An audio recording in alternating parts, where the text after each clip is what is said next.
gonna do the show fully nude. So There you go. that's Look just out for that one. one, Dude, Yeah, everyone. yeah, look we out for might get some 69, viewers. dude. Look out for that one. And I think, last year was a year that we had the Linsanity run of Jake Browning, the Super I knew Bowl. you were a Nick Sirianni fan. I hate Nick Sirianni. It really is unfortunate that he is doing well. All right, before we go any further, please make sure to like, subscribe, turn your notifications on, you freaking whores. Okay, we need Okay. more subscribers. Jesus Make sure you're Christ. watching. Hey, that's how you get them. You call them names, you call them slurs and stuff like that.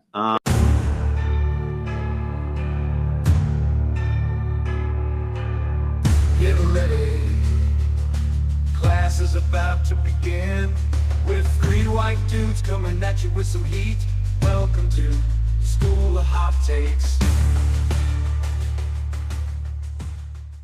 And we're back with another episode of the School of Hot Takes. I am joined by two lovely men tonight here. We have Brian and Mitch, co-hosts of the podcast. We're coming at you 1 week after, I guess, a couple days after the Thanksgiving games.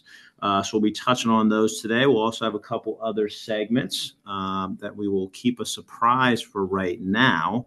But please make sure, if you haven't already, make sure to look out for some of our other stuff, subscribe, all that good stuff. And yeah, gentlemen, let's get into this. Let's get into another episode here.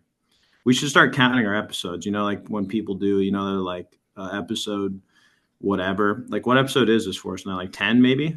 Oh, this is definitely close to 20 Is it Yeah. really? or Yeah. more. Yeah. We got to do a big one for like what, 50? Is 50 like the next big one? Gotta do the big 69 Right. Yeah. All right. episode. Episode 69. We're just gonna have to figure out everything we can with 69 as our number. We're gonna do the show fully nude. So There you go. that's Look just out for that one. one, Dude, Yeah, everyone. yeah, look we out for might get some 69, viewers. dude. Look out for that one. Yeah, that's actually, yeah. And then we make it audio only, but we just That's kind all of right. tease it. You'll still hear the slapping sounds. It's fine. Oh yeah, yeah. Because we're gonna do that. That's gonna be a live podcast. Yeah, we're all together.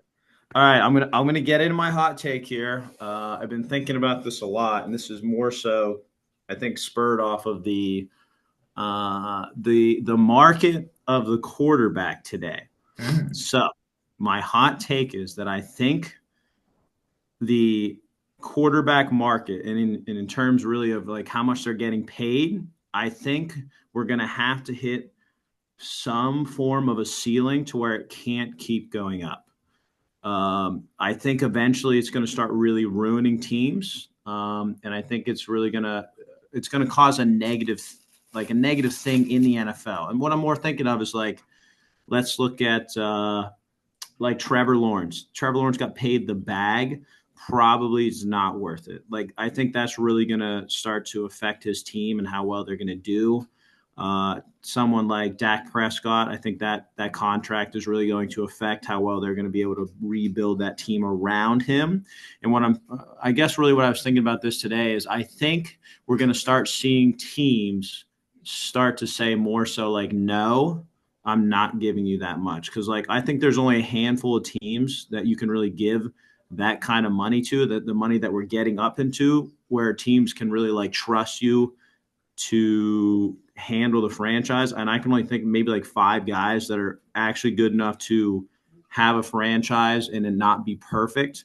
Where a lot of these guys that are getting the big bags right now, they need a really good team around them. So I'm thinking there's going to start being a trend here where teams finally are going to start going like, no, like I don't think we're going to pay you like that. Because like who's the next one up? Brock Purdy.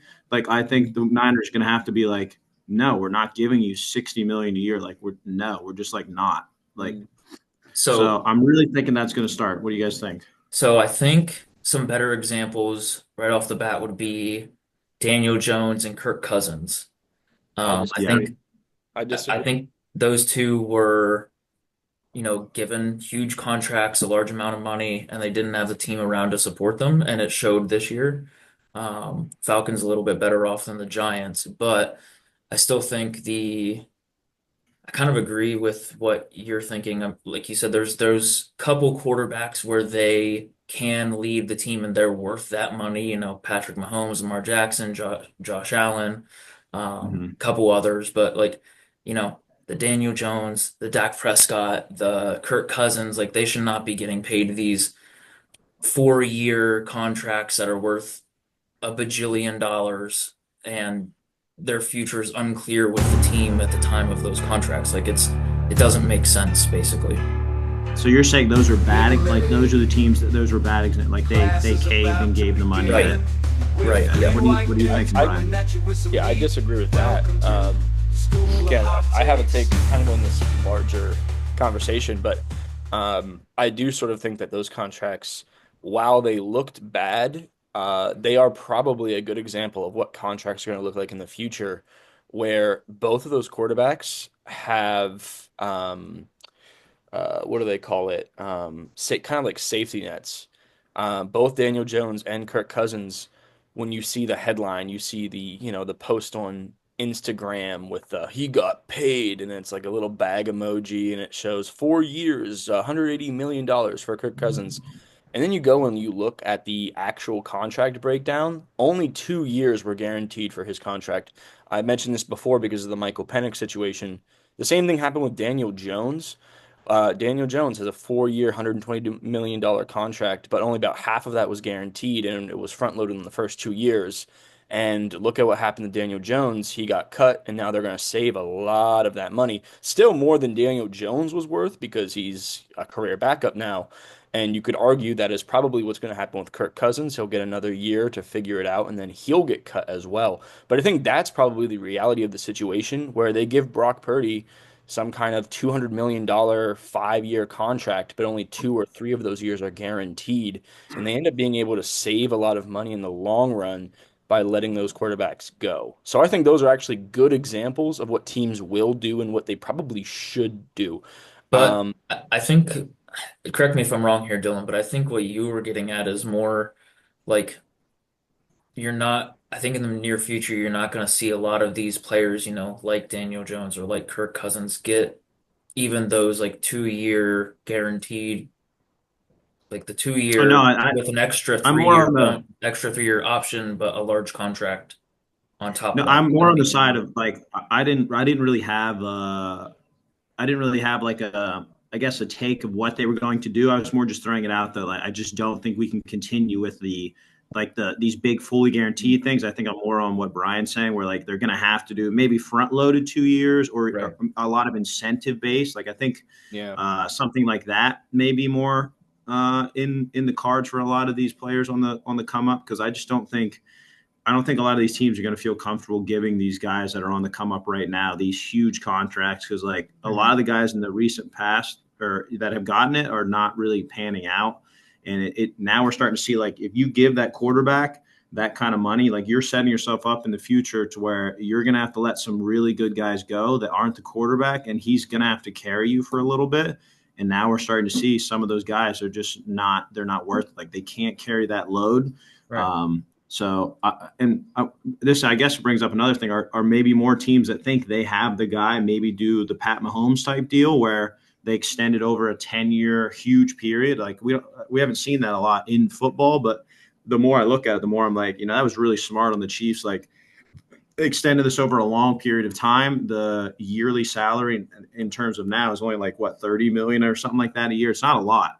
But and they knew they had the guy, so like that's honestly looks really smart now. I don't know if more teams maybe Well, are going to could do you that. imagine if the Giants offered Daniel Jones that same 10-year contract with like a guaranteed 4 years and 30 Oh million yeah, no. a year? Like, you know what I I mean? think I think you got to have a guy in like in the beginning really prove it. And Mhm. obviously Pat Mahomes, when you watched him, you kind of knew a little bit different than Right. Daniel Jones, but like.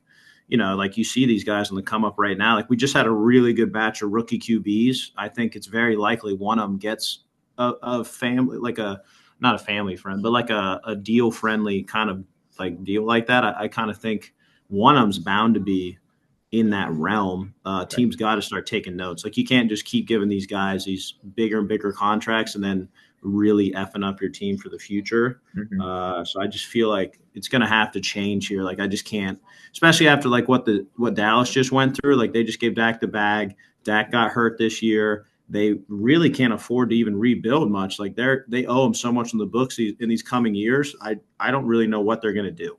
Yeah, I think teams are going to be scared to be in a situation like the Cowboys are in right now, where they can't afford to rebuild. Like you said, they can't do anything. They can afford maybe one other like key player, and Yeah, they're gonna then have to do it through the draft. So like that, right, it like just and if you don't so have good draft capital coming up for the next 2 or 3 years, it's like, what are you spending this big contract on a questionable quarterback for? Like, yeah, I think we're in I guess an interesting time, and maybe that'll bring value back to some of these other positions like running mhm, back. We're starting to see the resurgence of that. So I kind of hope maybe the money kind of comes in other places because right now it's just like receiver, quarterback, D end, and maybe like if you have a really good linebacker, and mhm. that's like it. A lot of the other positions aren't seeing a lot of that money yet. So hopefully that'll kind of spread out to some of these other positions that are super, super impactful. What do you think, Right. Brian?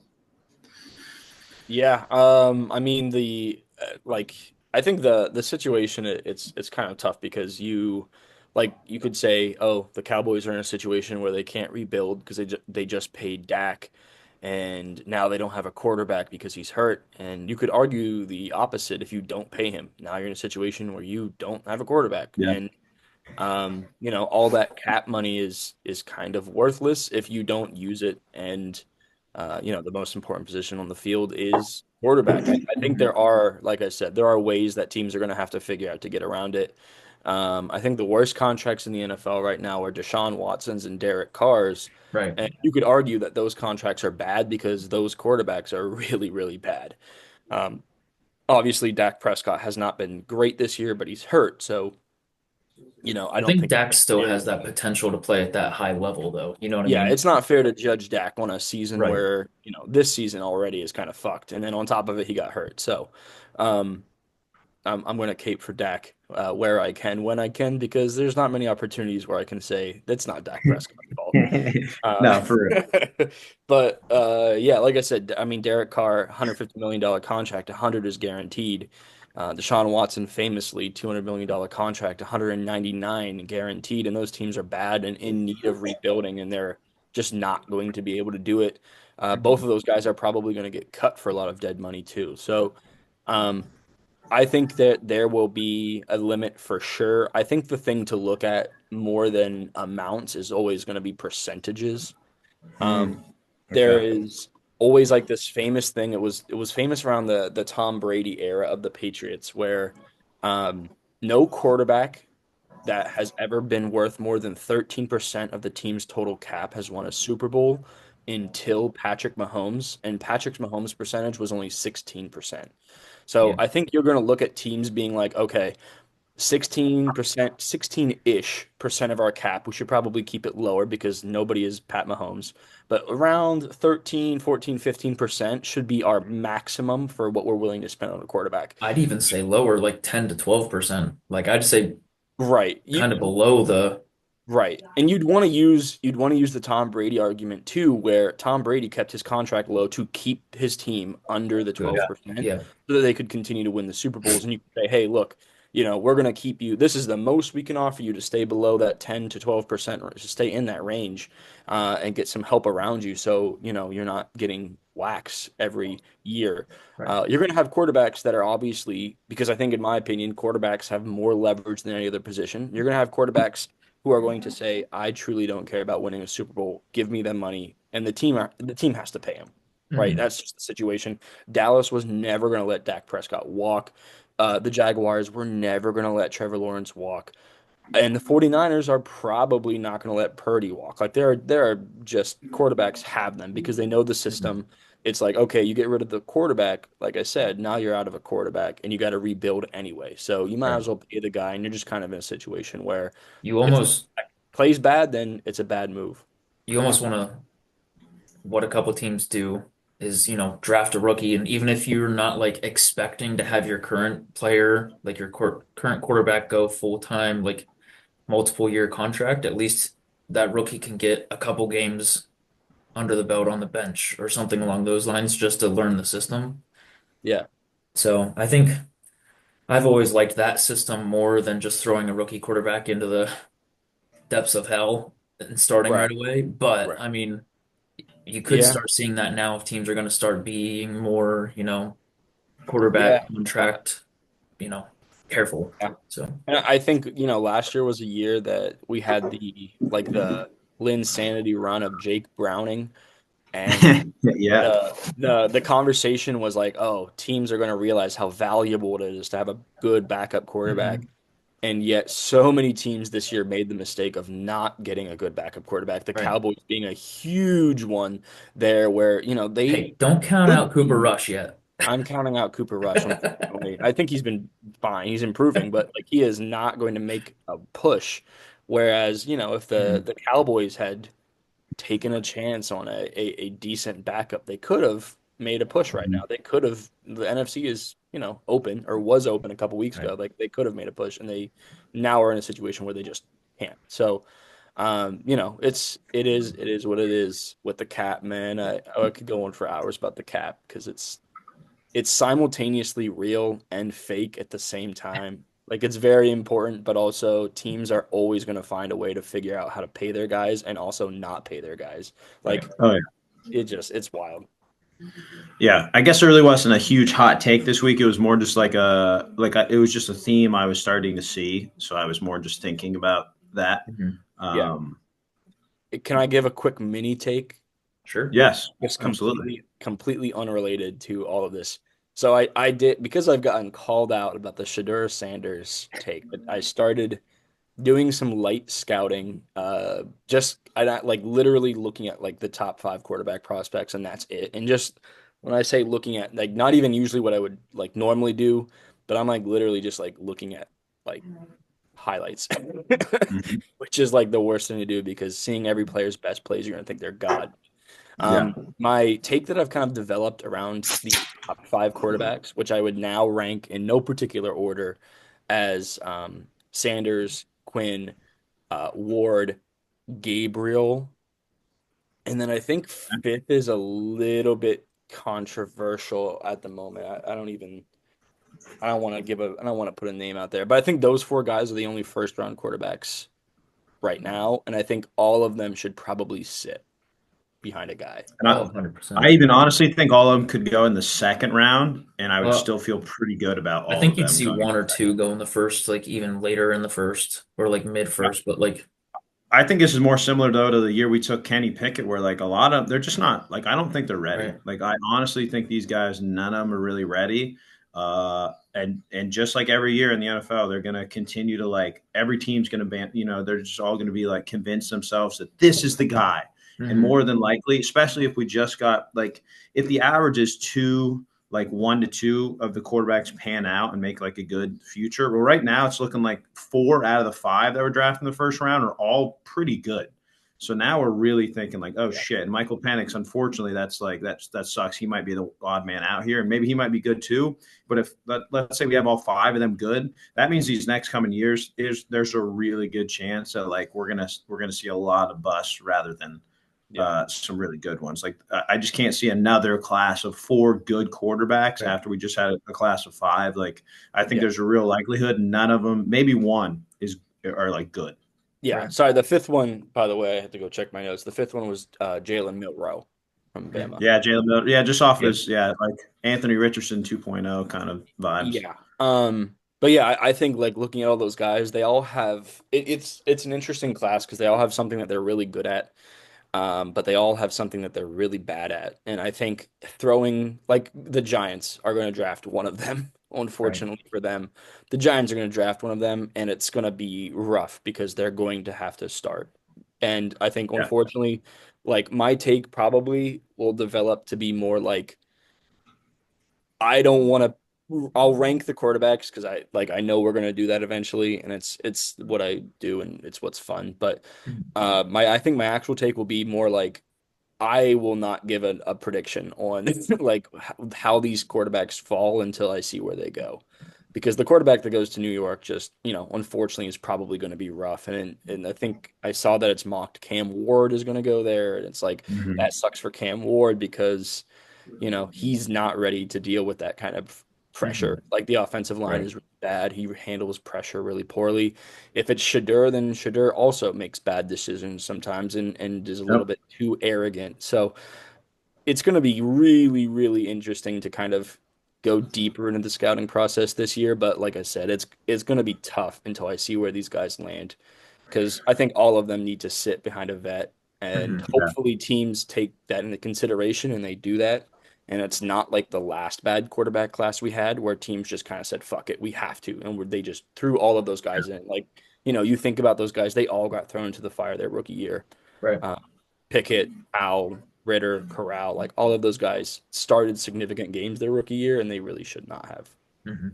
So that was my Yeah, pick. the two of them at the top, like Cam Ward and Shadur, and even a little bit Quinn, are all giving me like that Josh Rosen vibe. Like they're all so fucking cocky and be like, "Nah, bro, I could take over any franchise, doesn't matter." And like he was a real quick flop, so I'm Yeah. pretty worried about that. Yeah, I think it's definitely going to be one of those where, unfortunately, they're all going to go probably to bad teams, and that really sucks.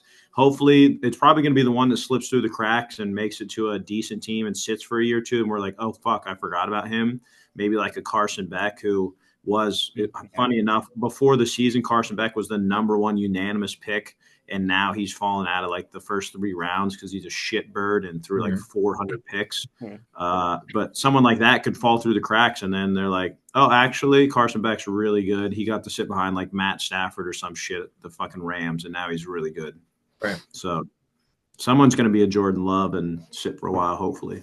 Yeah, I'm gonna really bang in the drum. I know he's slipping, but Dylan Gabriel, man, uh, Yeah. I Well, he's can't help just it. like Bo Nix, though. Like I'm Yeah, surprised you like him over like because he does the same thing. He just short throws, super conservative, like pretty chill. yeah, and I think I'm warming up to Bo Nix a little bit too, to be honest. Just because he's one of those guys that you can just, if you have a good coach and you have a good team, you just plug them in and they're gonna be fine. I think Dylan Gabriel is a little Bryce Young-esque. Not physically gifted like Bryce Young is, but just like he's gonna make the right read kind of guy. I really like Dylan Gabriel. I think he's a guy that could potentially end up kind of falling in the draft, and if he does, that would be an amazing pick for like Well, a Dylan, Steelers or like a Browns, somebody that doesn't need him to start immediately. well, Dylan Gabriel's also on the older side, isn't he? He's played quite a few years He's in played the college, so he most. He has just that. broke Bo Nix's record for most games played. Which So I I mean, was, I that's was gonna tough to say, so do. that comes with a little bit experience yeah, heading into the NFL as well, that some teams will probably look at, like, Right, rather than playing Oregon. a season and a half, what some of these players do, right. you're playing. Oregon has taken that route where they just take whoever the 5th year senior is that has a lot of Yeah, experience and plug them in for 1 year, and then they build the rest of their team, and it keeps working. Like they keep yeah, getting like obviously this year they've been the unanimous number one for a while, but like Right. yeah. it's a different strategy, and it seems to really be working. They're just like, hey, I mean, we'll pay you a shit ton of money to come play 1 year here, and then you'll probably go to the NFL, and we'll see how if they go back to back. I think quarterbacks are going to be lining up to go there and play at least a year, maybe two. And it might turn into a little pipeline here. Like they wait, kind of see, like get a guy that's a junior, senior, and plug and play. Yeah, I think yeah, I think that's going to continue to work. Just get the transfer guy. I want to also say the guy that I'm most interested to scout here, again, not to turn this into a draft thing here, but I'm seeing this guy from Clemson. I don't even know how to pronounce his name. This guy from Clemson Oh, rise yeah, up. Quebec Yeah, or whatever. Klubnik. Yeah, Klubnik. Yeah, he Klubnik, yeah. was he was the number one. He was the number one quarterback coming in when all those guys came in. Like he was supposed to be the guy right after Lawrence, and everyone was jerking his dick off. But his first 2 years, he kept throwing interceptions, and he was really, really bad. But yeah, he was supposed to be the guy. And then they were like, then they got DJ Ugualaway, whatever the fuck his name is, and then he got benched again. And now it's finally been his time. But like, yeah, he was supposed to be the guy, and like, yeah, he could definitely be a guy. Yeah, it looks like he's right now projected to be the fourth quarterback on the board, off the board, in front of Dylan Gabriel. Yeah, he's It's big. He's it's a big dude. He's like Shador, 6'4". Ward, Milrow, and then Klubnik is fourth already, which is impressive because I think at the beginning of this year, it was looking like it was going to be Dylan Gabriel, Quinn Ewers, kind of one and two, and then Right. Shador. So yeah, it's going to be an interesting draft process. I just had a mini take because I was kind of starting to look at some of these quarterbacks because I felt like I had to start defending myself when I shit talked Shedeur Sanders, No, which that's will fair. probably Right. not stop. I think he's better than I thought he was, which is probably because I really only watched him last year. I didn't watch him at all this year, but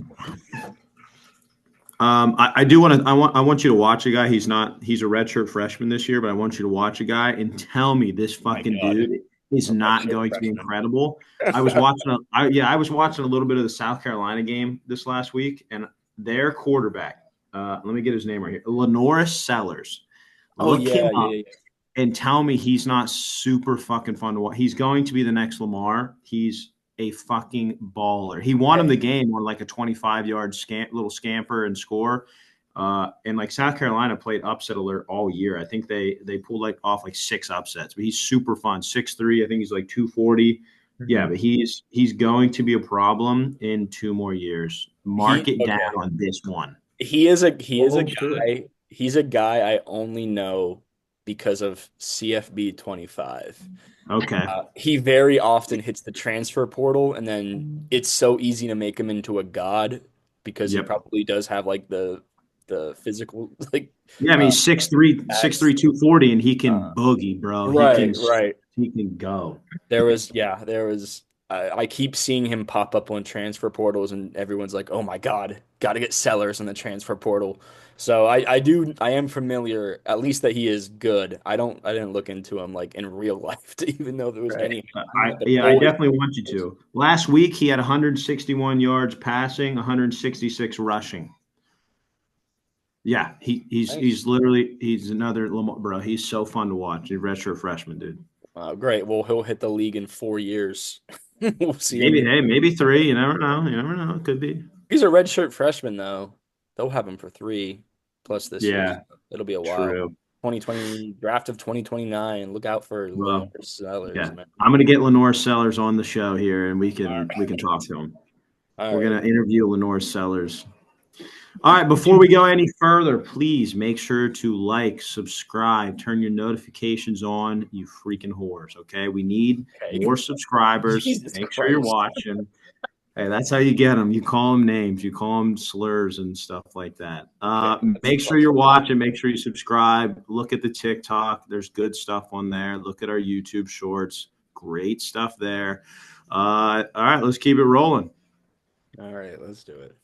So we're going to get into, we got a little segment here where we're all going to pick a team that we really thought was going to be good this year, and they've just really disappointed us. They dropped the ball.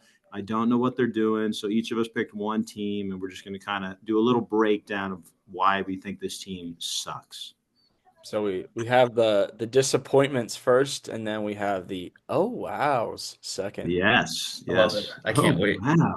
Dylan didn't say oh wow, so I was going to wait. I was going to wait till we had the oh wows come up, you know? You gotta lead with the oh wow. Oh yeah, you're right. You're right. Oh wow. All right, yeah, let's start out. Do you want me to go first, Mitch, since I'm the Colts? Yeah, sure, go for it. All right.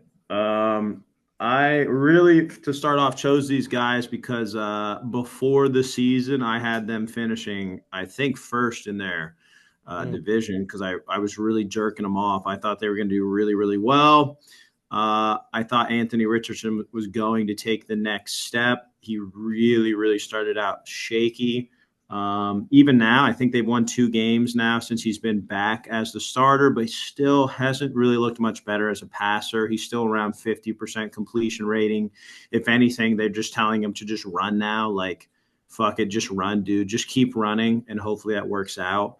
And I really thought like him taking that next step and being able to even complete 60% of his passes really would have helped. And I thought Jonathan Taylor getting another season to kind of get back into the swing of things.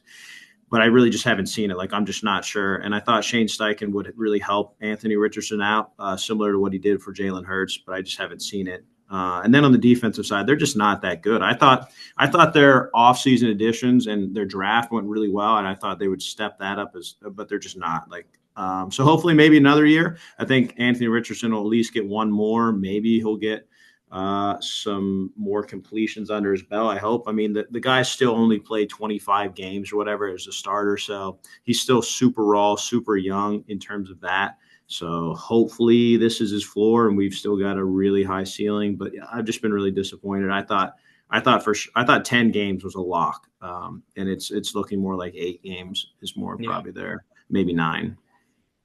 Yeah, I remember I had them missing playoffs, but I had them going 9-7. So I Yeah. was pretty high on them too. I'll never forget where I was when I saw that Anthony Richardson was going to be the heaviest quarterback to play in the NFL ever. I was I was outside of a cafe and I was waiting for my girlfriend to get out, and I was like, I felt bad because I was distracted the rest of the day. I was just like reading tweets and stuff about Anthony Richardson and how he was so heavy. I was like, dude, this is gonna be nuts. And to be fair, to be fair, we're kind of seeing it. Like he's literally a tank. Yesterday, he won them the game because he bulldozed a Patriots defender, which was pretty sick. Mhm. But overall, like you're not going to be able to win against like the Chiefs or the Bills or Right. even like the Steelers or the Ravens with that kind of offense, where you're just kind of bowling people over with Jonathan Taylor and Anthony Richardson. So yeah, I think they are a year away. This offseason will really kind of determine Steichen's legacy. It'll determine if Anthony Richardson is a starter in this league. So this year, all you can really be happy about is Anthony Richardson sat down, was able to collect himself, and came back a little bit better. That defense is probably a year away from being decent as well. Mhm. Leatu Latu is good. He is good. He started the season Yeah. off really hot. The first defensive player picked in this draft. Started off really hot, kind of slowed down. Their corners are a little bit weak. Kenny Moore is getting old. So you really need to have a strong defensive offseason there. Mhm. But yeah, I agree. I am definitely disappointed in the Colts. They're looking on the upswing though, so Right. I was gonna say they're, like you said, they're about a year or two away from being sort of like not a, super contender in the AFC or anything, but at least, contending for that AFC South title. I think the Texans are still pretty dominant in that division, and they will be next year as well. I know the Texans have had somewhat of a more disappointing season than last year, but I still think the Texans are, running that division essentially. And I think the Colts, if they can get like you said, a few key pieces on defense, a few key pieces on offense, I think they're like right there and they can compete for that playoff spot next season or two. And they'll be maybe even contending for that AFC South title. So,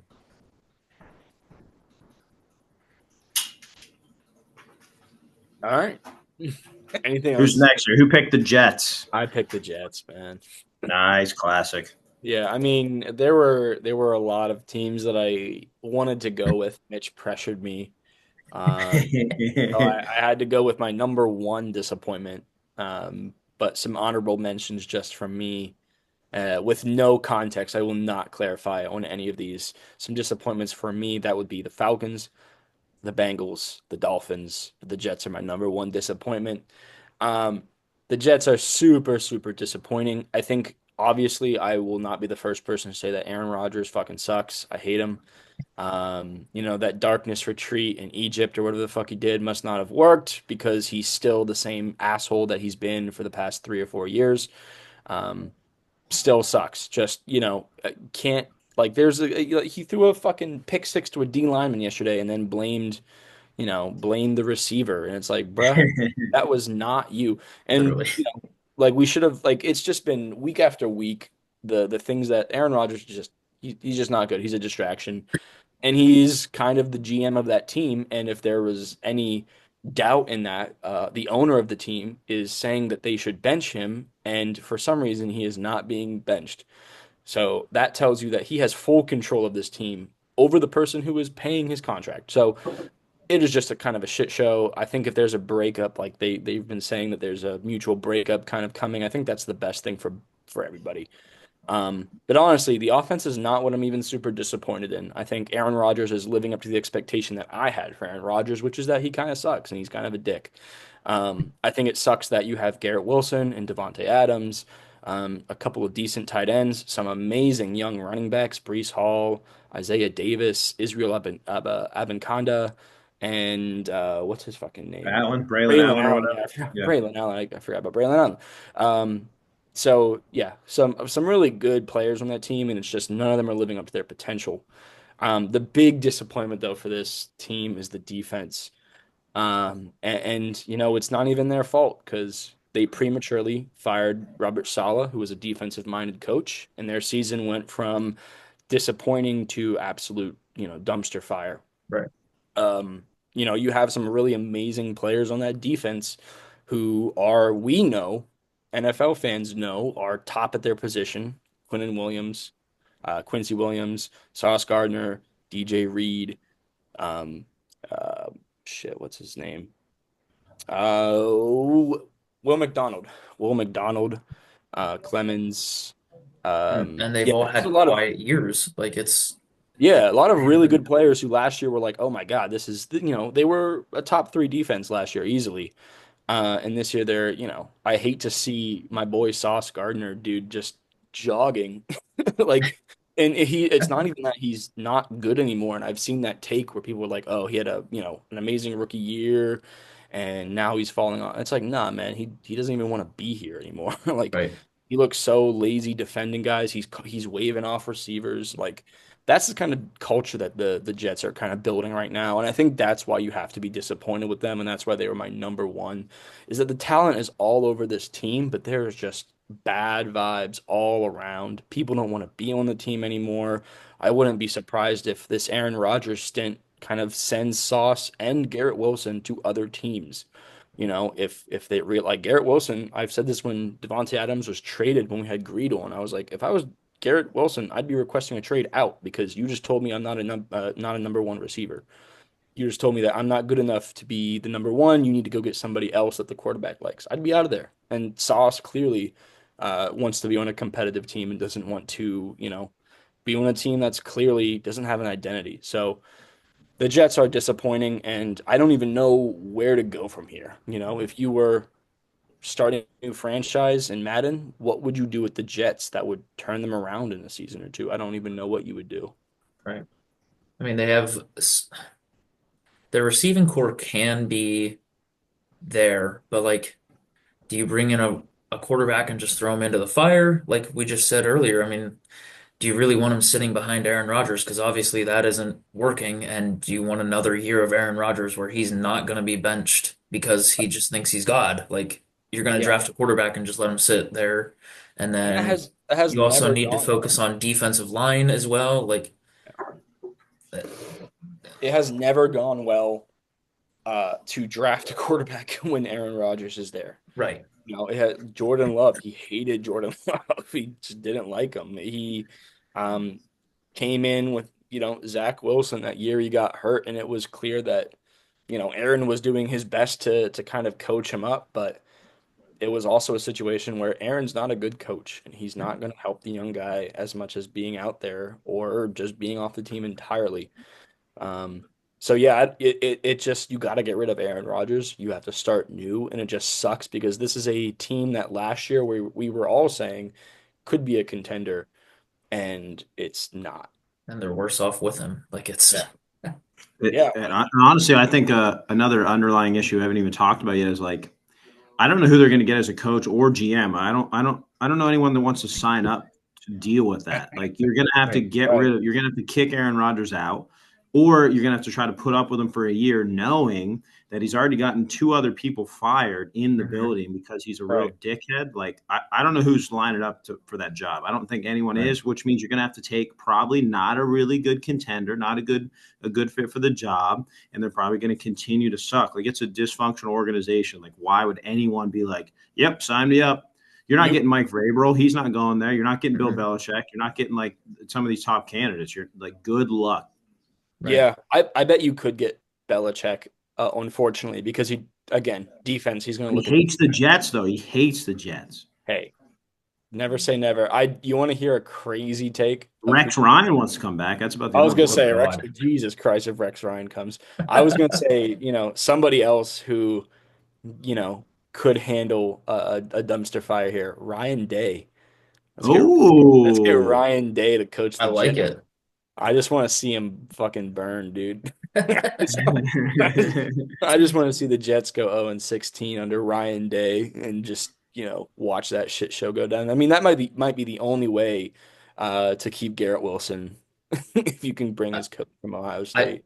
unfortunately I think the Jets are just in that like they need 5 years or more to they've rebuild at had this point. And they've they had about had that 20 before fucking though, is the tries. thing. Like Yeah. they had that 5 years to rebuild. They tried doing it and it failed them again. So unfortunately they're at that, well shit, we gotta restart again. Like I think there's they no peaked with Tyrod Taylor and Geno Smith. I honestly think they peaked right there. right. Those years with Tyrod Taylor, Geno Smith era, maybe even Ryan Fitzmagic, like that was peak years for Jets for me. That's rough, dude. Right. I know. That cannot That is just possibly sad to be hear, but it's the true. Yeah. dude. Here's a Like, here's a throwback. Not to just be another podcast where we just list off random dudes. Quincy and Nunwa. oh my God, dude, that guy was so good. He was just Quincy stuck and on the wrong Nunwa team. era. That was Mhm. peak. That Dude, you dude, remember watching the preseason game? Me and you were just sitting there like, this guy might be the greatest receiver we've ever seen. yeah, he was a beast, dude. And I feel like maybe a year ago, I was like, I just want to look at his stats and see how good he really was. He was like not good. He was like, there's a reason why he was like in the league for 3 years and then disappeared off the face of the earth because he actually didn't Built like play a well. truck, though, dude. But Built yeah, like a he fucking looked truck. Mhm. he looked nuts, and Robbie Anderson, Jets, Robbie Anderson, like it's sad that was probably the best Jets team. Rookie Sam Darnold, Robbie Anderson, Yeah. Nunwa, like that is a tough uh, couple of years, but that was better than what they have now, and that's better than the Zach Wilson era. Like Mhm. it's disappointing, and yeah, I'm gonna root for Sauce Gardner. So it definitely Yeah. sucks to see him not Him even and like him and Garrett, that's to get them out of there would be so exciting. I hope yeah. you made a great point. I hope they get out of there. Yeah, I really like Garrett Wilson to the Browns. I think that is a trade that I could see happening. That would Um, be fun. yeah, throw the Jets a second round pick. It'll be a high second round pick. Throw them a second to get Garrett Wilson on the team. He's your new WR1, him and Jerry Judy and whatever quarterback they end up going with. Like that would be a really fun team. And like I said, it's just Sauce Gardner when he's on fire is one of my favorite corners to watch in the league. My favorite corner to watch in the league for sure, and one of my favorite players, period, to watch in the league. So it just sucks to see him, not regress, but just to not even try. Like that Right. sucks, dude. All right, Mitch, head up the rear here with the Bucks. Why are you disappointed in the Bucks, sir? So, I know the Bucks are 6-6 this year, but I had them a lot higher in my preseason rankings, and this is more of like, I guess, a personal disappointment rather than how they're doing so far this season and how, the wider fan base, like NFL fan base, might feel with the Bucks. But I feel like they upgraded their offensive line, they upgraded their defense last year, and they got a better running back in Bucky Irving and they're still 6-6. Like, I mean, in a relatively weak division, they should be, maybe 9-3 or something along those lines. You'd think like they should be, running that division, but they're second behind the Falcons. They're losing key games that you'd think they'd be winning. They're, beating the Panthers in overtime. Like that's not a good look from a team that I was thinking should be, almost running this division. Like, of course, the Falcons were going to be there to compete, but I thought the Bucks were going to be better than they were last year, or comparable to where they were last year. And I mean, their upcoming schedule, they got five relatively weaker teams, so they could win out there. But based on how they're playing this year so far, I could see them losing those 5 games pretty easily. Like it's and finishing, 6-11 or something like that. So it's just been a disappointing year for the Bucks, at least from my viewpoint. Um, but yeah, I just thought they'd be playing better. Yeah, I mean, unfortunately, they kind of that's. I mean, it speaks to how bad the division is. They kind of are running that division, Hmm. Yeah. even though they are kind of a mid-level team. They are running the NFC South. It's just the NFC South is bad, Right. bad. Well, I agree they're bad, but like I thought the Bucks would be better than a 6-6 record and sitting tied with the Falcons right now. Like I thought they'd be, They you know, are. eh, what? Well, they lost both they lost both the games to the Falcons. Otherwise, they would be Hmm. sitting pretty. I think they would be sitting Yeah, Right. pretty good. the Falcons are number one, but they're tied with they are tied. Record wise, yeah, but like I thought the Bucks, like I said, should have been, maybe 9-3 compared to 6-6 or something along those lines, or like 2 or 3 games ahead in this division. Like I thought personally the Bucks would be way I better don't. than some of the other teams here. So, I think their O line's not good. I'm pretty sure their O line's like bottom 10. mhm. Bucky's still a rookie. Right. I mean, Baker's getting rushed. I think more this year than he ever has. I think he's up there in the top 10 in sacks too. Like, I don't think the offensive line's very good. The D line's getting older. You lose your what was WR1 this year. Like Chris Godwin was on a tear Right. before he got hurt, so that's a huge blow. Mike Evans was out 5 weeks. Like to lose those Hmm. two, like I was going to put this as my team that I was most honestly like, oh wow, like I was pretty impressed with this team. Like Baker, no one thought Baker was even good anymore. They got hot last year at the very end of the year, and now everyone's like, oh no, they're a good team. Like I don't think they really proved much yet, other than like they're pretty good. Like they're not bad, and I think a little bit of that is they're in the NFC South, so they look a little bit better. Like if this team was in the NFC North, like the Bears are going to make them look like fucking God reincarnated. Like they're not good, but in the NFC South, they look pretty good. And I think they're more on the come up. I think another good draft, and then hopefully they stay healthy. Like I'm actually I think they're on the come up rather than like, whatever. Well, that's what I'm saying is like, yeah, they look good for the NFC South, but like the NFC South might be one of the weakest divisions, and they're, looking sort Yeah. of meh in that division. That's why I'm disappointed in them. Like I They said, the got the teams that are running Falcons this too in the division. beginning of the year when the Falcons were riding hot. Like if they were playing the Falcons at the end of the year here, I think they'd steamboat them. Like it wouldn't even Hmm. be close because the Falcons are going the opposite direction. Because now that people have figured out the Falcons, and you just got to Right. give pressure to Kirk, and he'll throw 100 picks.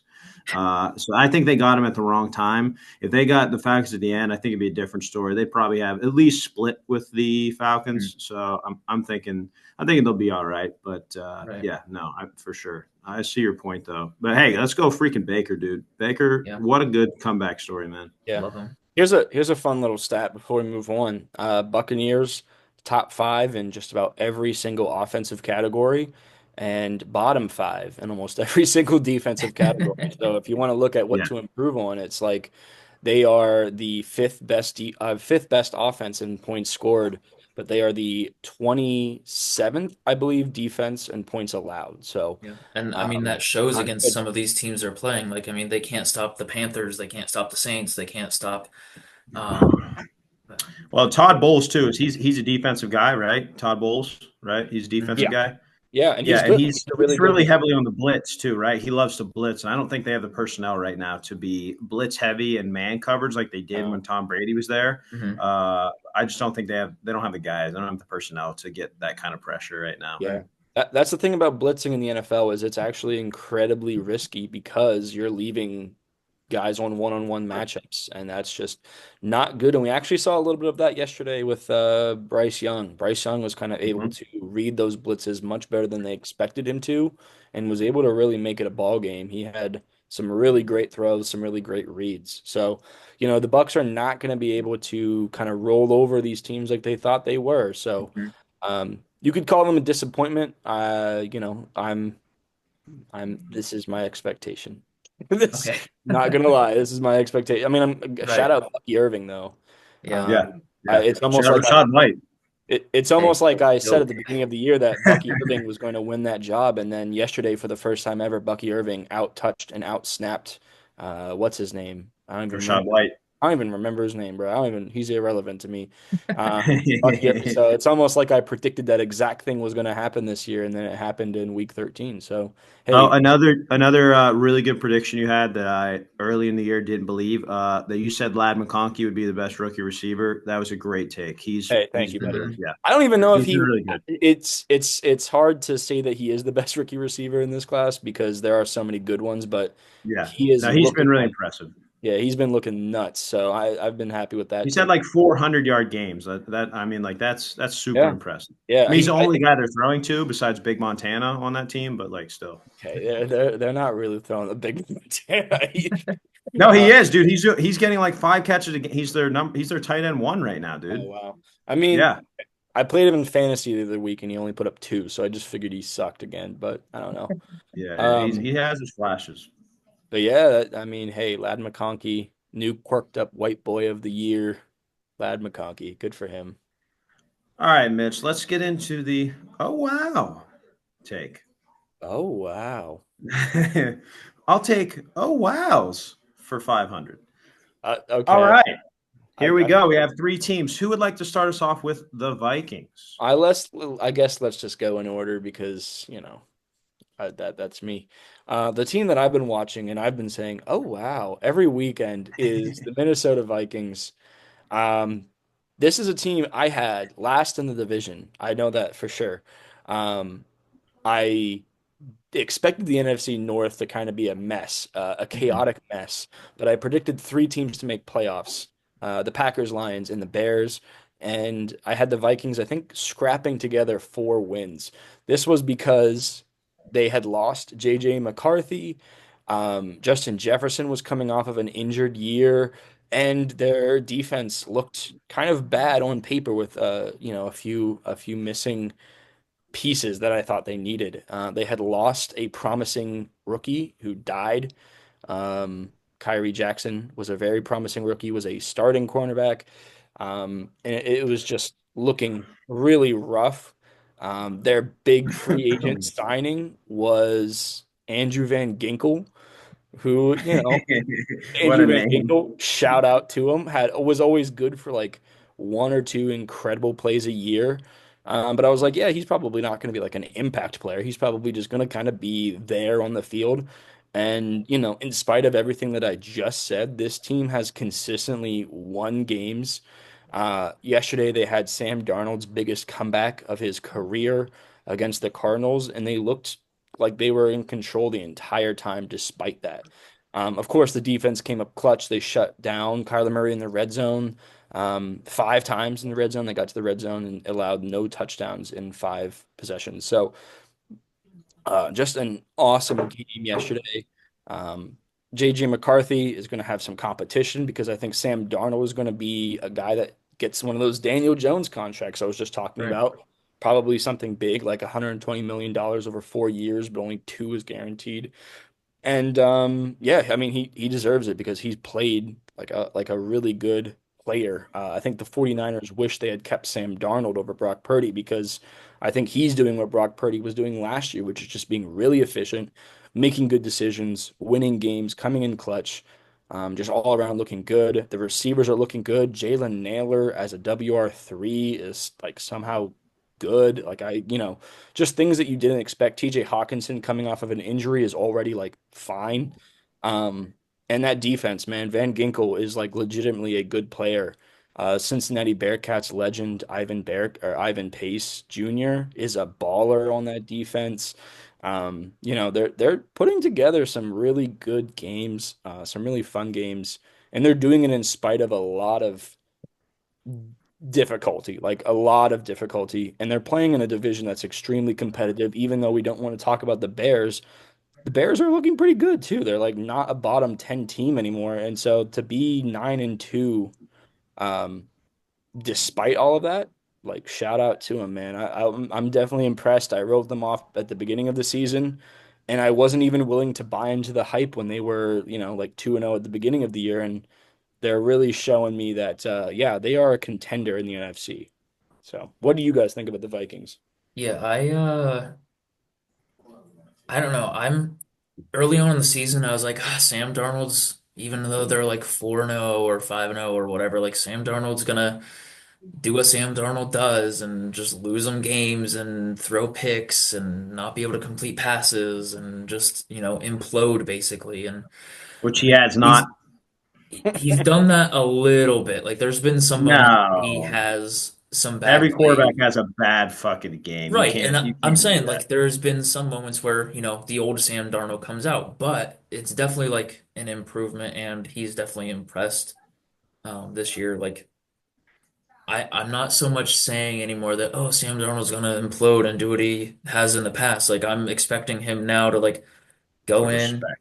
win some games, and like you said, earned my respect. Like, he's playing well. He deserves the praise that he's been getting, and he's been doing pretty all right. So, Extremely late bloomer. right. Also, it doesn't help that he had to start his career on the Jets. I think that automatically puts you back 3 years.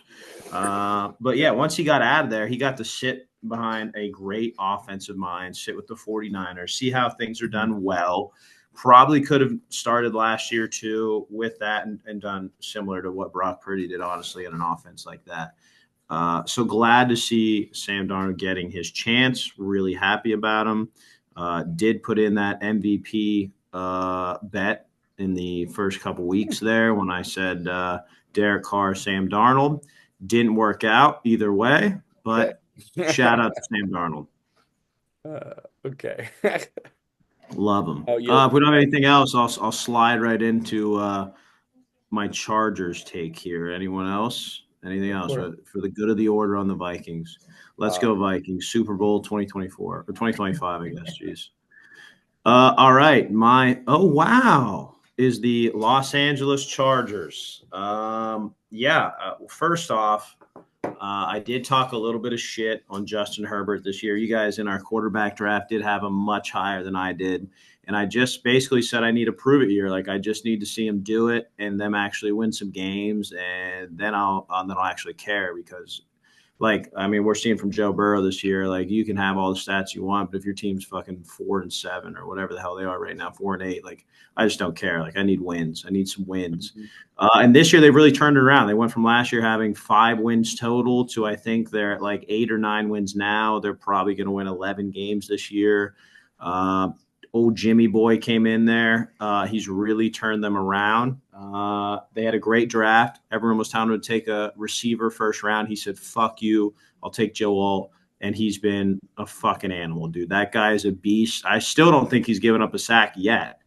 So that's really impressive of a rookie. So, he takes the year. He said he doesn't really care about success this year, but they're still looking really good. Mhm. And next year, I'm honestly, I haven't decided yet. I'm mulling over it, but this might be my Super Bowl pick for next year. Will be the Wow. Chargers. I think another year with old Jimmy Boy here. I think he's going to turn them around, similar to how he did with the 49ers. It was in the first 2 or 3 years he had him in the Super Bowl. He had Kaepernick looking like John Elway out there. So like he's got the best quarterback he's ever had by far. Mhm. So I'm just really, really impressed with this team. On the defensive side, it's a lot of guys you don't really know that much about, minus Derwin James and Khalil Mack when he plays.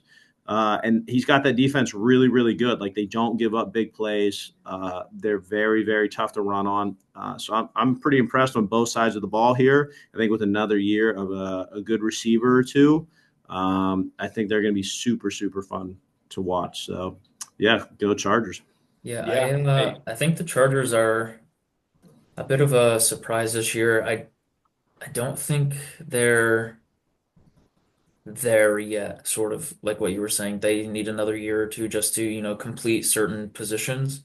But they've I will say definitely though, this year, whoever gets them in the playoffs first round does not want to play them. I right. promise you, This they is one do of the not teams that want to you play don't want to play. It'll be interesting to see. I was looking at their schedule here. They have sort of like three harder games coming up, so I'm interested to see how they do in those.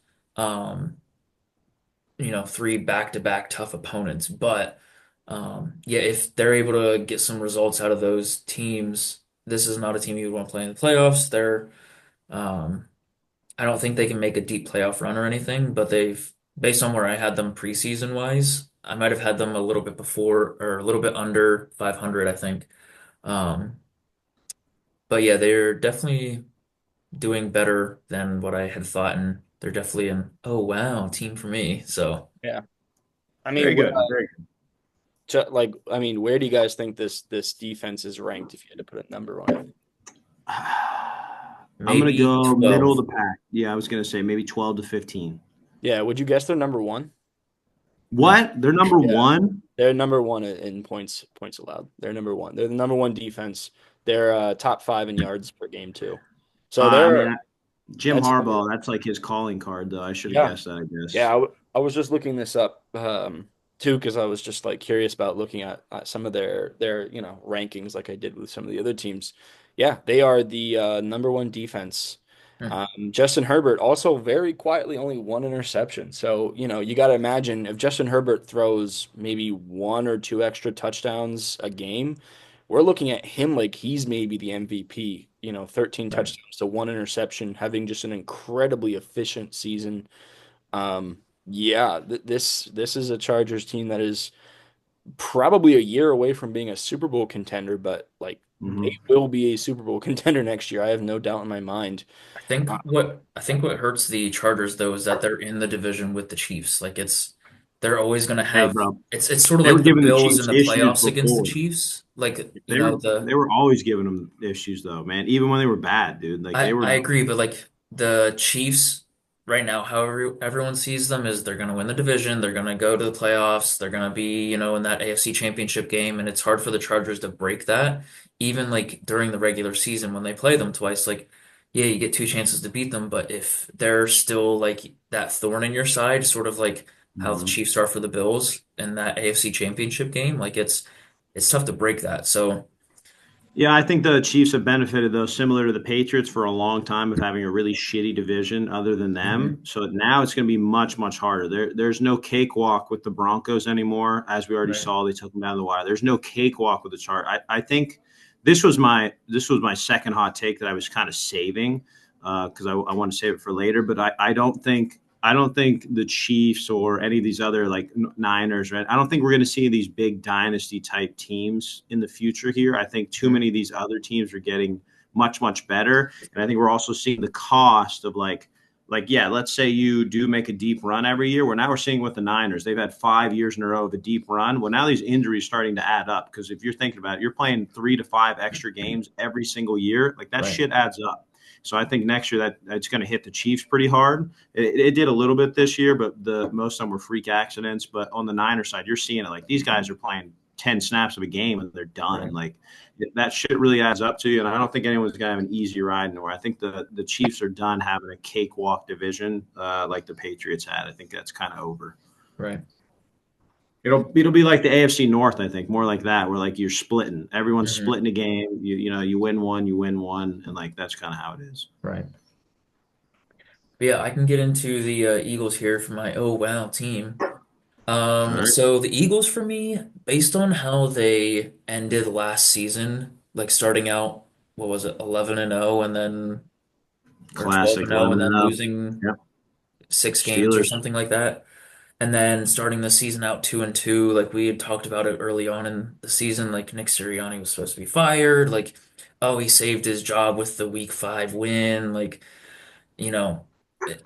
It, it looked like the Eagles were on like an early crash course out of the league this year for like playoffs. Um, but since week 4, I mean, they've, gone on an 8-game win streak. They've been able to compete against some of these really good teams. I mean, they just went through the gauntlet of the Commanders, Rams, and Ravens, got 3 wins out of those teams. And I mean, they have a Bears. relatively easy schedule coming up. The Eagles are looking good. I've seen a lot of other podcasts and news channels and everything report how the Eagles are going to be competing with the Lions in the NFC Championship. The Eagles are the real deal. I don't know if they're, I don't know if I'm sold on them being like the actual real deal yet, but I mean, they've definitely impressed and they've changed my mindset on them from the beginning of the season, definitely. They've definitely improved. They look better. Jalen Hurts looks better. Their receiving cores stepped up. Saquon Barkley's just been going off. Their defense has been holding a lot of these strong offensive teams. So, I mean, the Eagles have just I don't know what happened, but it seemed like a switch was flipped and they just were like, all right, let's get it together. Like, fuck this. We're just gonna win all these games now. So, I think a lot can be solved with a really good run game. I right. think we're really starting to see that. Like, it's funny that right before this year, and I was saying this earlier, that the running back was getting kind of devalued, and that all those big name running backs had a meeting and stuff this year, and a couple of those guys were in that meeting are kind of going off. But now you're starting to see like those teams where the run game is really good, it's really established. Like that covers up a lot, and I think for the Eagles, it's covering up a lot. Like Jalen Hurts last year without a good run game, when they had DeAndre Swift, he's a bum. Like he wasn't very good. Like he's not a quarter. He's another one of those quarterbacks that was paid like he can carry a team that's like okay, and he's just not. Like it's okay, and that's fine to say that. Like he needs superheroes around him. He needs a super good team, and damn, he looks a lot better when everything's clicking. Like Right. now, everyone's like, "Oh my god, he's great." Last year, he looked kind of bad because they were asking him to carry the load. So like that covers up a lot. The run game, that's going to chew up a lot of time possession. It gives the defense a lot of time to rest. They get to sit on the sideline a lot. When they come out, they give a really good effort. Like it all comes back there. You got a really good run game, it can cover up a ton. Ravens on the other side, they couldn't run the ball. You saw the other last night, they couldn't run the ball. They couldn't do jack shit. Defense was on the field a ton. You're going to get tired. These are big men that are out there. Like you're going to get tired. They didn't have the run game going. Like that's just kind of what it is. Run game covers a lot of things up. Got to stop that run, man. Got to stop Saquon. Yeah, I think it's impressive that they've built, and they're going to be able to this current iteration of the team is going to be around for a couple of years. They got some of their star players are on rookie contracts, or on pretty decent values. AJ Brown, Devontae Smith, Saquon are on really good deals, and they'll be on the team for the next at least 2 seasons. So, yeah, really hyped about this current iteration of the Eagles. They're really fun to watch. Awesome defense too. I think, they're kind of the perfect. I've been saying this, man. If this is the third time I've said this, they're the perfect defense to face the Lions offense because they're all about preventing explosive plays. They play way off the receivers a lot of the time, and they kind of say, "Hey, you run the ball," which is why it's interesting the Ravens lost because the Ravens are a team that should be able to beat the Eagles easily because they're a team that doesn't rely on explosives and relies more on grinding, and then making a splash play to get into the end zone. So, this is if there is a team to compete with the Lions, it is the Eagles. I think that they're perfectly built to beat the Lions, and I think it would be a really fun matchup to see them in the Super Bowl against like a Chiefs or a Bills team because of that same reason. They are just kind of built to dare the offense to do something exciting and crazy. And then they do something crazy themselves. I think Saquon Barkley kind of has Offensive Player of the Year locked up as well. So, Mhm. they're not just solid on one side of the ball. They've got some of the best players in the league today on both sides. So, Mhm. also shout out Quentin Mitchell, shout out Cooper DeJean. Those guys are playing hella snaps. Zach Bond, dude is looking like, any other season, he'd probably be a defensive player of the year candidate as well. In a year where there's maybe not a standout candidate there, like he is balling out, dude. So yeah, hey, shout out to him. Pennsylvania team. Love to see it. Yeah, no, 100%. All right, let's move it on. What do we got? Our upsets and locks. Oh no, our Thanksgiving recap. Okay, right. we'll keep this kind of short since we have been going a little long winded for tonight. Yeah. This is just going to be a quick recap of last week. Last week we went over what we thought was going to happen to each of the games. We kind of picked some scores. We picked who we thought would win. You did see, I mean, you're reading this correct. Your boy did come out on top 3-0 after being in last place. I was trying to let these guys get a little head start, but I'm just kind Thanks, of, Dylan. I'm getting bored with that. So yeah, I did go 3-0. Mitch went 2-1. Brian did go 1-2, but I will say he did get robbed. The Bears are just fucking, they're terrible. They're a dysfunctional franchise. I don't know what happened there at the end of the game. I'm Yeah, just perplexed. Yeah. They So should have Brian, had it. realistically, Brian should be we should all be 2-1, honestly. Like that's just how it is. I'm sorry Brian had to come out like that, but yeah. Can you believe it? Well, they fired Eberflus, so thank Yeah. God. It's not a I total told you, loss. Mitch. I told you, Mitch, It he was was going to be worth it. fired Friday morning. It was worth it.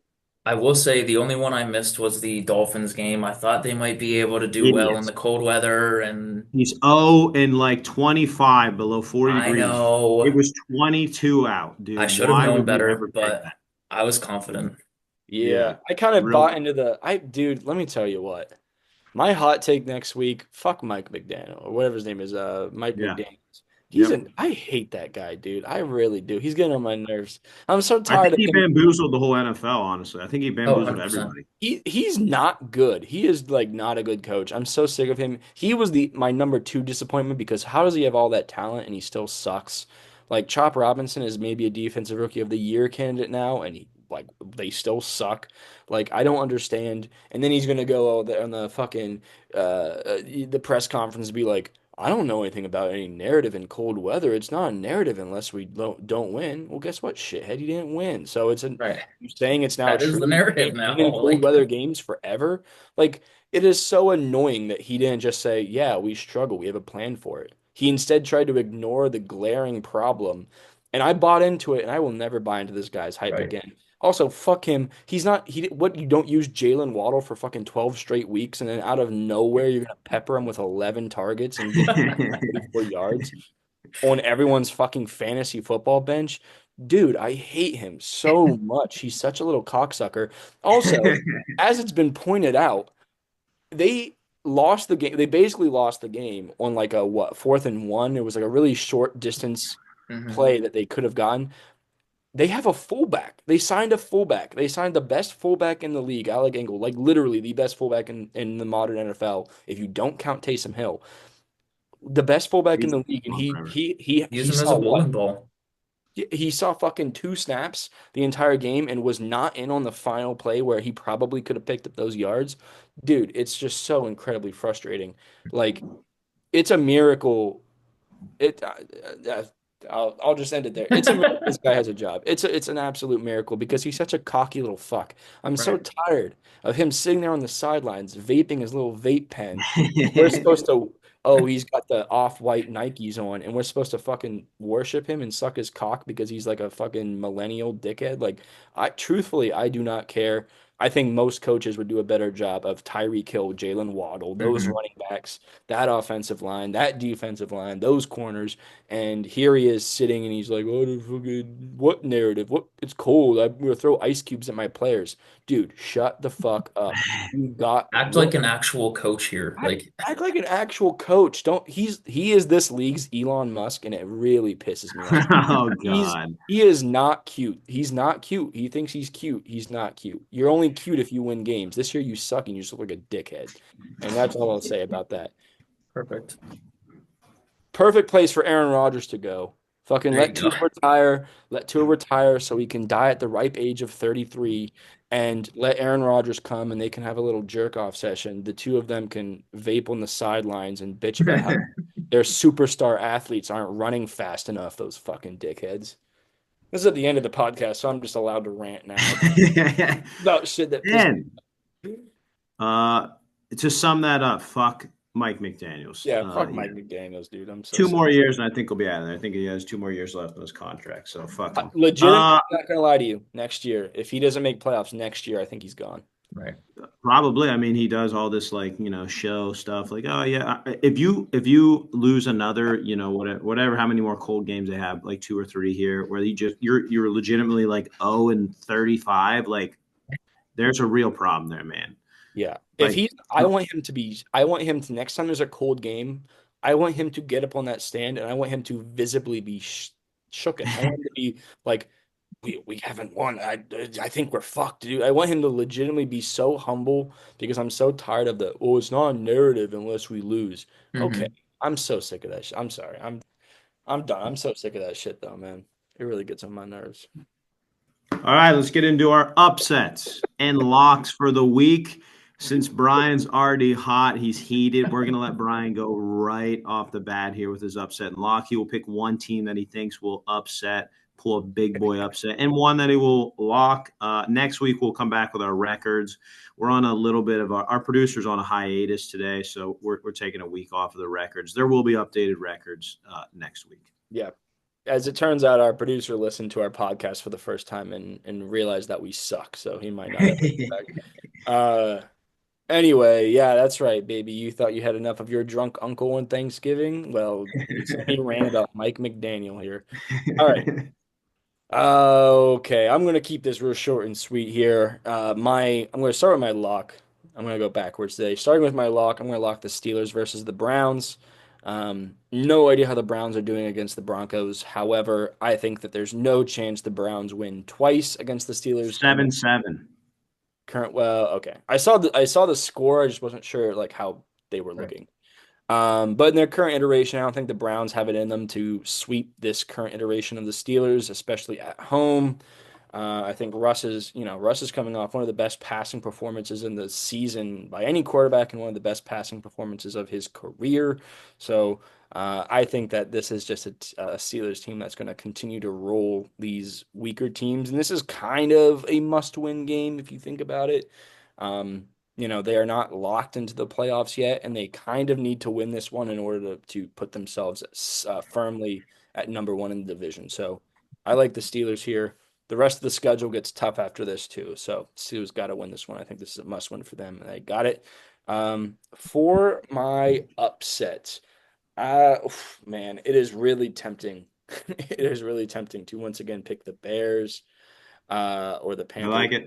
Yeah, I'm not gonna go with those guys though. I'm instead gonna pick the Chargers to upset the Chiefs. I think it finally happens, baby. I really think it happens. I think Herbert finally puts it together. And I think, at the beginning of the year, we were talking about how, hey, just keep picking the Chiefs and you'll probably be fine. I think that luck is going to run out, man. Like they're looking rough. They're the worst, that like literally the worst team that it has that record in NFL history. And I think the Chargers are the perfect team to upset them. Like we just said, they are the number one defense. They have the most efficient passer. Their run game looks a little bit weaker without J.K. Dobbins out there, unfortunately, but I think they have enough to pull off a pretty tight game against the Chiefs. So give me Chargers, give me Steelers, and that'll do it for me this week, fellas. I like it. I like it. Well, I can go next here. I was actually gonna go with the Steelers game as well for my lock, but just to keep it a little different here, I will go with the Eagles over the Panthers. Um, I was really considering taking the Panthers as an upset here, but I just don't think they'll be able to do it going into Philly. Um, I think Eagles are just looking too hot right now. They're gonna win this game. Everything seems to be working for them, as we touched on earlier. And then my upset, I'm actually gonna go with the Rams over the Bills. Something about this game just seems like a trap game for the Bills. It's in LA. Uh, I don't know. The Bills are coming off a good win against 49ers, and I feel like something's gonna go wrong for the Bills here, and they're just gonna slip or something like that, and Rams are gonna get maybe like a narrow win here. So Okay. All right. I like it. I like it. Good takes. Good picks. I was also going to pick the Chargers over the Chiefs. I think that's a good one. I will start with my upset. I'm going to go the Packers. I think the Packers are going to pull this one off against the Lions. I think the Lions just have too many injuries. We watched that game against the Bears. They had 7 defensive injuries. 7. mhm. That's ridiculous. That is so many in a singular game. They're picking guys off practice squads left and right. I keep getting alerts like all day about it. Like they're just getting anyone and everyone they can to play right now. I don't think that's good. Luckily, I think some of these guys are coming back, so that's really nice for them. But right now, that's a little shaky to be pulling all these guys. I mean, they're looking really hot. Their offense will probably keep clicking, but defensively, the Packers are. I mean, they're not a great team right now on offense, but when you're rolling out 7 second and third string guys like that kind of worries me on your defense. So I'm going to go ahead and go Packers there. I'm going to take the Packers over the Lions. I was honestly, I was gonna go. My lock is the Panthers over the Eagles as my lock, but I won't. I'm not that bold, only because I need to catch back up to you guys. If this was earlier in the year, I would have just done it because my record is not great. Regardless, my lock for the week is going to be the Titans over the Jaguars. Give me the Titans all day over the Jags. I think Trevor Lawrence is dead. Maybe not dead, but he's probably done for the year. I mean, he did the old fencing thing we saw like Tua does, so Mm-hmm. with his arm. So like that was Yeah. rough. That's He's bad. definitely not playing. And the Titans, I'll tell you what, sneaky fun team to watch. You know, they're not great, but man, they have some good fun highlight plays. And I think, Mhm. I think the Titans will pull this one out. Give me the Titans as my lock. Let's go. Love it. All Yeah. right, gentlemen. Titans also look Oh, have a top 10 defense. They're decent. yeah. Really decent on defense. And Mhm. I like that Packers pick too. I really wanted to do it, but I was nervous about it, so I'm glad Right. someone did.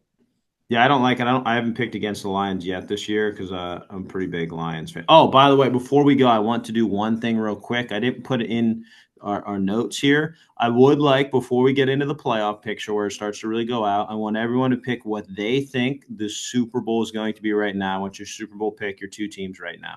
Right this second. Yep, I want your Super Bowl prediction right now. We'll come back to it, but I think this is a good time to do it before the playoff picture and everything gets all broken up. I just want your gut reaction. Who do you think is going to be in the Super Bowl? It'll be a fun thing to come back to. Even if you got one of the teams right, like that's still fun. So All right. I've All already right. I've already locked mine in. I locked mine in 2 weeks ago. I bet it. It's already in there. You can check the date. I've already locked mine in. I got mine. All right, go ahead, Mitch. Lions, Steelers. Lions Steelers Super Bowl. Okay, that would be pretty fun. Honestly, I think everyone would watch that. That would be a really fun It Super would Bowl to be watch. such a fun Super Bowl. I think the Steelers are just gonna like, if they get there, it's gonna be through some disgusting games and like super close Oh yeah. games against, the Bills, the Chiefs, the Ravens, like against these really good teams where they just eke out a win or something like that. And I think the Lions are just, if they can stay healthy and everything by the end of the season, I think they're just too good to not make it to at least the NFC Championship game. I mean, they're on a roll, so The Lions could beat us by 60 points, and I wouldn't right. care. I would still really like to watch that game. Right. All right, Brian, who you got? You guys aren't gonna like this. Uh-oh. Representing the AFC, I have the Baltimore Ravens. Still, Oh. still there. Baltimore Ravens. You know, I'm sure none of this makes the cut for the podcast, but I don't know if you guys saw the stat. Ravens have lost all 5 games by a combined 22 points. Justin Tucker has missed 22 points worth of kicks in those Mhm. games. So you got to think the difference between them being undefeated is Justin Tucker missing some kicks. If they figure that out, then all of a sudden, you know, it's something crazy, man. It's like they really could be. They're the opposite of the Chiefs, if I'm going to be honest. The Chiefs have gotten lucky all season long. I think the Ravens have gotten incredibly unlucky, and unfortunately, one of that is just the kicker missing some kicks. So I still have the Ravens coming out of the AFC. I think every single team in the AFC that the Ravens can beat, and I would favor the Ravens in every single game except for the Steelers, the Chiefs, and the Bills even. And I think it's a toss up with those guys. Mhm. So that's who I have coming out of the AFC. Out of the NFC, man.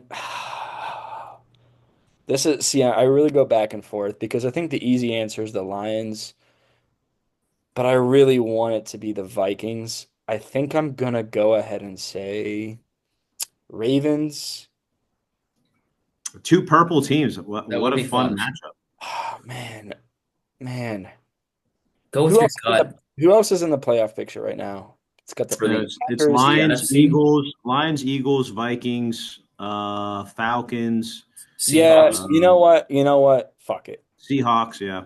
Yeah, Ravens, Eagles. All right. I like it. Ravens, Eagles, Ravens, Super I knew Eagles. Bowl. you were a Nick Sirianni fan. I hate Nick Sirianni. It really is unfortunate that he is doing well. Yeah, I'm going to say Ravens, Eagles. I'll go ahead and say Ravens win that game. Ravens Okay. win the game. They win it. Let's do 24-21. I like it. Yeah. Mine, just to keep it real short and sweet, Bills, Lions. That's my bet. It's already locked in. Bills, Lions, Super Bowl. I think Lions get the dub. It's a close game. Maybe like 28-24 somewhere in there. Lions get the dub. So Yeah, no, we got it. We got it. We're going to come back to this, and we'll see. We'll see how we do. I hope one of us is right. This will be really exciting. Probably not Mitch. I'm just going to say it, Mitch, but Oh, we'll come see. We'll see. Maybe one of those. Maybe one of those. That's for sure. Yeah, I mean, I think hey, Eagles Lions. I feel like it's probably one of those two. All right. This has been another great episode. Thank you. Hopefully you like, subscribe, listen to all of our content. You know what? Even leave us a message. Send us a direct message. Ask us a question. Send We us would a love love to note. answer it. Yeah, send us a letter. You know what? I'll give you Brian and Mitch's. If you hit me up, I'll give you both their addresses. You can send them. You can send them a letter. All right. So that'd be great. Yeah, that'll. Something. That'll do it for us. Brian, go ahead and take us out. all right. Sorry, that was class dismissed. See ya.